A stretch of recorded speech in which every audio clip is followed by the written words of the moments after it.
Hello, my dear friends. How are you doing? Hope you are having an amazing day and not having to deal with drama. Ready for new stories I have for you today? Let's go to the first one. And don't forget to listen to the end of the story, guys, to hear my insights. Enjoy the stories. And don't forget to like and subscribe. And of course, don't forget to leave a comment. Long story short, 11 years ago, my brother divorced his wife, Paula. No one cheated on anyone, but they argued a lot and my brother decided to divorce.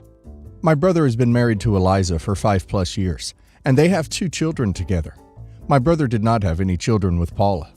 My mother knew Paula since she was a toddler, since she and my brother did the whole kindergarten school life together.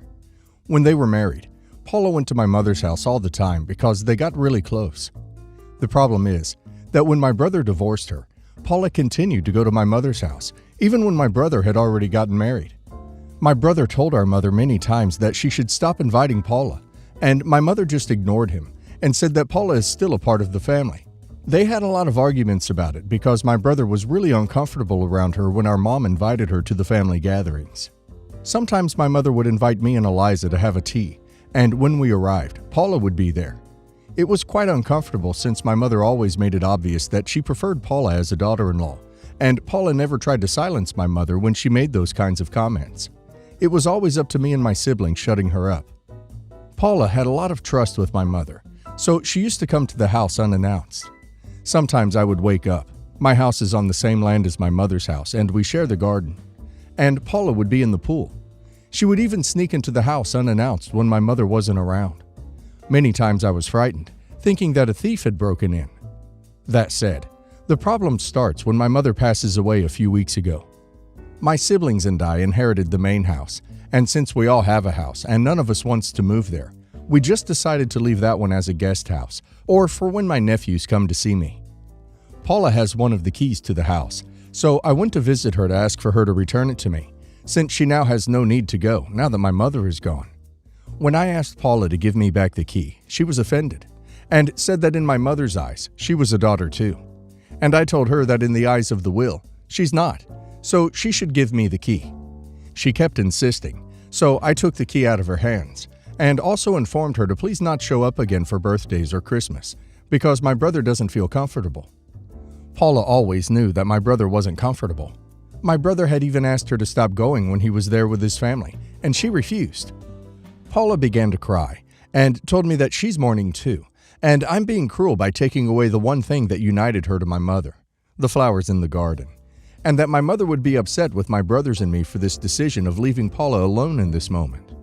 Honestly, I felt guilty, but I really don't see the point in letting her into the house now that my mom is gone, and I've always felt uncomfortable seeing her around the garden uninvited. Info: Paula doesn't want flowers or anything like that. She wants to keep going to the house and garden. She has books or clothes that my mother gave her when she was still alive, and she can go visit her at the cemetery whenever she wants. Paula has parents. She wasn't an adopted daughter for my mother or anything like that. My mother didn't mention her anywhere in the will. Am I the a-hole? Well, I think OP's mother was very disrespectful to OP's brother and his new wife. Yes, she can be friends with whoever she wants. But why invite her new daughter-in-law when her old one is visiting? That's just evil in my opinion. I'm pretty sure that Paula enjoyed every minute of tormenting OP's brother and his new wife as well. OP had every right to take the key back. I would change the locks. If OP's mother wanted her included as a daughter, she would have included her. Don't you think so, guys? And now let's hear the community's opinion. Leah Jadis says, not the a-hole, and change the locks. Attila the Fun 818 says, if your mother was still with us, I would say that it is her decision. Since she has sadly passed, the decision is now yours and your siblings. You have every right to disallow a person from your home for any reason, or no reason at all. Princess Bella 1 says, not the a-hole. All Paula accomplished was to antagonize your brother and his current wife, which prevented her from moving on and finding a new relationship. I also wonder if she thought that your mom, seeing her as her adopted daughter, would leave her something in the will. You need to change the locks, and Paula needs to worry about herself rather than your family. This is about my son Ryan. When Ryan was a senior in college, he informed me one of his one-night stands told him she was pregnant. I informed him that he should get a DNA test to be sure that he is the father. So he did that, and when the result came back, he started to date her since he was the father. The woman, Shelley, has never liked me. The first time I met her, she made a comment about how I must think so little of her to convince Ryan to get a DNA test. The relationship started on a horrible note. Shelley integrated into the family, and our relationship didn't warm up. Overall, I just avoided her for the most part. I was civil at events, but we were not buddies. They got engaged about 2 years ago. Around last Halloween, Shelley was telling the family I was saying horrible things about her. I wasn't. It was my word against her, and my son gave me an ultimatum. That I apologize, or I won't be invited to the wedding. I refused to apologize for something I didn't do, so I was uninvited to their wedding. At Christmas, she told the family that if I was invited, then they will not go. Big drama, and the family split the festivities into 2 days. My sister and husband have been on my side for all of this. The wedding is in 2 weeks. I received a call from Ryan last night. It boiled down to that Shelley admitted lying to him, that she saw how sad he was that I wouldn't be at the wedding, and told him the truth. He re-invited me to the wedding, and I told him I'm unsure and will think about it. I don't want to go to the wedding for a few reasons. I don't support the wedding. I don't wish to be around my future daughter-in-law. I'm very mad that she did this in the first place. My reputation in the family has been affected by her lies, and finally she hasn't apologized. The truth is getting around the rest of the family, and opinions are split. Some think I would be a jerk for not going, and others think I am justified in not going. Also, I'm unsure if I want a relationship with Ryan if he is with Shelley. Edit. All the family knows she lied. My son cleared that up with everyone, so my reputation is clear in that. Update 1. I've decided to not go. I don't believe it will be good for me, and I will explain to Ryan why I am choosing this. I also don't think a wedding is the time to reconcile. I also will explain that receiving no apology from either of them factored into my decision. Even if I got one now, I still will not go, since I know it is forced. He is an adult. He will need to take the first steps to fix this, not me. Edit 2. For anyone that was asking, my husband already didn't plan to go. His siblings will make their own choices, and his aunt isn't going. I don't know about the rest of the family. OP didn't do anything wrong. Shelley is the one who needs to apologize to OP, and also needs to come clean to the rest of the family about the lying. She had no right tarnishing OP's reputation just because OP suggested her to get a DNA test on a child that a one-night stand claimed to be his. OP didn't think less of her. It's just the normal and mature thing to do when it comes to a one-night stand with someone you don't know well. OP's son made his choice to believe the lies and cut his mother out. He can live with the consequences of his decision. And now let's hear the community's opinion. Mount Antero says, in my opinion, I do not think you should go to the wedding until you get a proper apology from Shelley. She does not get to tell lies about you and then skate off scot-free. She owes you an apology. Let your son know this requirement as soon as possible, and make sure you get a proper apology, not a fake apology. As an example, I'm sorry you felt that way about what I said. Not the a-hole. Gone Baby Thought says, not the a-hole, but Shelley will hold this over your head for the rest of their marriage if you don't go. Don't give her the ammunition. Your Hottest Night Terror says, not the a-hole, but I think you should consider going to the wedding if you want to give your son the opportunity to repair your relationship. Shelley seems to want to isolate him from his family, and I would be concerned it will escalate further down the road. Background. My parents divorced when I, 18 male, was 3 because my dad was having an affair with my stepmom. My mom and stepmom were work rivals and had a strong dislike for each other even before the affair. There has always been speculation that this is why my stepmom willingly became the other woman, because she disliked my mom. I was aware of this, and not because of my parents, but because of drama that would kick off with my dad's side of the family, and I was present for some of my dad's relatives' speculations about this. My parents did not get along after the affair, and tensions were high whenever my mom and stepmom were in the same room. My stepmom had 3 pregnancies that ended in miscarriage. The first 2 were, I guess, typical normal miscarriages, but the third one caused my stepmom a lot of medical issues, and that led to her being infertile. So she and my dad never got to have a living child together. After the 3rd miscarriage, my stepmom wanted me around because she wanted to feel like a parent, and she wanted to know she would still have me. She and my dad asked my mom if they could extend their time with me, and my mom laughed in their face and told her she didn't care what she had been through, and she would not let me be used as a band-aid. My stepmom argued that she deserved compassion for what she was going through, and it would be good for me to get that little extra attention and love since I wasn't going to have siblings ever.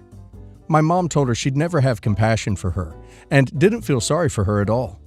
She told her she didn't deserve to be a mom after taking part in the end of my stability within my family. She did blame my dad too, but that has never been focused on as much by my dad and stepmom or his family. After that, my mom and stepmom were never in the same place together. They had third parties take care of exchanges of me until I was old enough to hop out of a car and into the home I was returning to. Once they realized I knew details of what happened, my dad and stepmom were vocal about my mom being cruel, hurtful to my stepmom, and that was why they weren't ever in the same room together. A few times I picked up on their desire for me to hate my mom for them, but I don't. I try to stay neutral, which my mom encourages, but if I had to pick, like with this, I'm #Team Mom all the way. I'm graduating from high school in a couple of months, and my dad and stepmom brought up that my stepmom doesn't feel like she should be around my mom and does not want to be there with my mom. They told me they feel it would be best if I make it clear to mom that she can't be there. I told them my mom will be there. Then my stepmom told me she can't be in the same room as her after what she did. So I said just don't come. I told her I wasn't going to beg her to be there. I wanted my mom there, and they weren't going to stop me. They asked me how I could say that, knowing how my mom treated my stepmom, and they asked me to be more compassionate. Am I the a-hole? OP needs to tell her stepmom and dad to kick rocks. OP's dad cheated on her mom with someone she already disliked, and still feels like he has the right to demand anything from her. It's awful what happened to OP's stepmom, but it's not OP's mother's or OP's fault. OP's mom had already lost her husband, and I think she is right to refuse to lose more custody time with OP, so somebody who hurt her would feel better and would find comfort in that. Why OP's mother should care when OP's stepmother didn't care when breaking OP's mother's family. If stepmom wants to come to OP's graduation, too bad. She can suck it up. And now let's hear the community's opinion. Monster Chick 16 says, "Not the a-hole. Jesus, move away as soon as you can. I'm surprised you haven't asked to stay with your mom full-time at some point. Where was your stepmom's compassion when she broke apart your family? I'm #Team Mom too. Your mom deserved way better, and so did you." Bonham 42 says, "Not the a-hole for saying it, but I think it's time you stop being neutral. Your stepmom sounds awful. If I were you, and this woman was the cause of my family breaking apart and hurting my mother, I would hate her. If it was me, I would have said, where was the compassion for my mother when you had an affair with her husband? Where was the compassion for me when you broke up my family? The only reason you want anything to do with me is because you can't have children of your own. I bet if you could, you would have tried to push me out of my father's life. Let me make it very clear to you. You are not my mother. You will never be my mother. And if you keep trying to turn me against my mother, I will go no contact. Just because my father is blind to how toxic you are, doesn't mean I am." Knight Kuwago says, "The cheater's asking you how you can side with the victim cheated on because said victim fought back? The audacity, the entitlement, the victim complex. Wow, seriously. Even setting aside all the bad blood between your parents, as long as you have a good relationship with your parents, isn't it obvious you would prefer and choose them over any step-parent? Like, that's just common sense. Not the a-hole OP. Also, they're adults here. Ask them why they can't have compassion for the kid being put in the middle, who just wants his biological parents there at a major milestone in his life." I, 28 male, and my fiancée, 26 female, have been dating for 5 years. We met during college and have been inseparable ever since.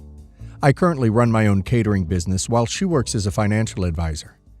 During our relationship post-college, I've been earning quite a bit more than her, and for the most part, I'm completely fine with it. I pay for all our household expenses and didn't really expect her to contribute anything. She wants to go back to college to get her master's, so I've always told her to save up for college and I would take care of the rest. She's genuinely the love of my life. She's smart, charismatic, gorgeous, and is extremely kind and patient with me. From the moment we've been dating, I felt like she was going to be the best I was ever going to have, so regrettably, I started treating her as such. I bought her lavish gifts, took her on fancy dinners, and the more my business flourished, the more I would spoil her. A month ago during our trip to New York, I proposed to her. Up to that point, that was the best day of my life. But the devil had other plans for me, I guess. As soon as we came back from our vacation, the crap storm started. She started looking for venues and took charge of planning our wedding. I was genuinely happy and couldn't wait, but when I saw the price of our dream wedding, I started to question everything. With the venue and everything else, it totaled to $400,000. I mean, seriously. Initially, I thought she would pay for a chunk of it, since she had massive savings by now, but when I asked her, she told me it was my duty as a man to pay for the wedding. We got into a huge argument that evening, and I went to stay at my parents' house. I told them everything. I know I earn well, but there was no way I was spending $500,000 on a wedding. My parents were on my side and told me that their friend who plans weddings would give me an offer for a much cheaper wedding. In the meantime, I should ask my fiancé for a prenup. They told me they always had suspicions of her being with me because of money. They never told me since, in their words, their precious boy was so happy, and it wasn't their place to tell me how to spend my money. I called her that same evening and told her that I was getting someone else to plan our wedding. She initially seemed hesitant, but later relented and agreed, and then apologized for planning such an outlandish wedding. I went home the next day and dropped the second bomb on her. I wanted a prenup. At this, she wasn't so easily defeated. She went into a full-on mental breakdown, calling me emotionally aggressive and a manipulative a-hole. I clearly told her that I've been paying for everything, and as a result, she has a lot of savings. I told her that her refusing was a deal breaker for me. I told her that I was blindsided by her behavior all these years because I genuinely loved her to death. She then told me I earned much more than her, and it was unfair for me to deny her any part of it as my wife. I just called her gold digger and to get the duck out of my house. She's currently staying at her parents'.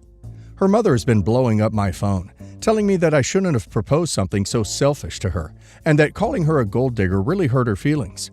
She then demanded an apology from me. I haven't bothered responding. To me, this whole situation is insane. Don't get me wrong, I still love my fiancée to death, but this whole saga really opened my eyes to how spoiled and entitled I made her. I feel like I enabled her behavior, and maybe I was wrong for blindsiding her with everything. Don't get me wrong, I'm still asking for a prenup, but I feel like I should apologize for dumping everything on her at once. Should I apologize? Am I the a-hole here? $400,000 for a wedding. It's an insane amount of money. Her reaction to the prenup shows her true colors, and I hate to say it, if she really loved OP for who he is, the money part would have been a distant second, and not worth arguing about. Heart BH says, "My wife and I still lose sleep over paying for our $30,000 wedding. She's insane." Mag1892 says, "She has lots of savings but won't pay for anything, and wants you to stump up $500,000 'cause you're the man. If it looks like a duck and quacks like a duck, it's probably a duck." RGW Fun says, "Anyone who says you need to obligate yourself to do this for me because of your gender is a roaring piece of crap. Not the a-hole, but I'm not sure there's a chance to recover from this. When people show you who they really are, believe them.